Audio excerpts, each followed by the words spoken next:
बच्चों, हम लोगों ने ABCD सीखी है। आज हम इसको एक एक्टिविटी के द्वारा करेंगे और हम देखेंगे कि हमारा कौन सा जो लेटर है वो किस शेप का लगता है। हवा में आप मेरे साथ अक्षर बनाएंगे और मेरे साथ आप गतिविधि को भी करेंगे। एक की होती टांगे दो, एक की होती टांगे दो, एक की होती टांगे दो, एक की होती टांगे दो, एक की होती टांगे दो, एक की होती टांगे दो। बी है देखो तीन से बना, बी है देखो तीन से बना। सी बना है आधा गोला, सी बना है आधा गोला। ऐसा होता है ना गोला? लेकिन हमने आधा गोला हटा लिया तो क्या बन गया? सी। सी बना है आधा गोला, सी बना है आधा गोला, सी बना है आधा गोला, सी बना है आधा गोला। बी के पेट में सुई घुसी, बी के पेट में सुई घुसी, बी के पेट में सुई घुसी, बी के पेट में सुई घुसी, बी के पेट में सुई घुसी, बी के पेट में सुई घुसी।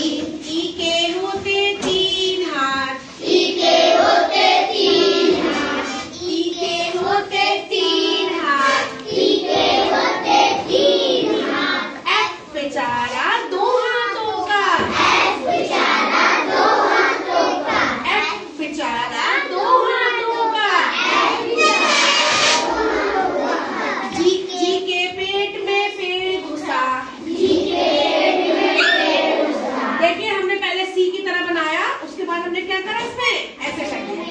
जी के पेट में पेड़ घुसा, जी के पेट में पेड़ घुसा। एच है देखो कुर्सी जैसा, एच है देखो कुर्सी जैसा, एच है देखो कुर्सी जैसा, एच है देखो कुर्सी जैसा। आई सीधा तना खड़ा, आई सीधा तना खड़ा, आई सीधा तना खड़ा, आई सीधा तना खड़ा। जे है देखो छाते का डंडा, जे है देखो छाते का डंडा, जे है देखो छाते का डंडा, जे है देखो छाते का डंडा। जे है जैसे छाते की छड़ी, जे है देखो छाते की छड़ी, जे है जैसे छाते की छड़ी, जे है जैसे छाते की छड़ी। के है देखो, के दोनों मुंह खुले, के दोनों मुंह खुले, के दोनों मुंह खुले, के दोनों मुंह खुले, के दोनों मुंह खुले, के दोनों मुंह खुले। एल बेचारा सीधा साधा, एल बेचारा सीधा साधा, एल बेचारा सीधा साधा, एल बेचारा सीधा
आएंगे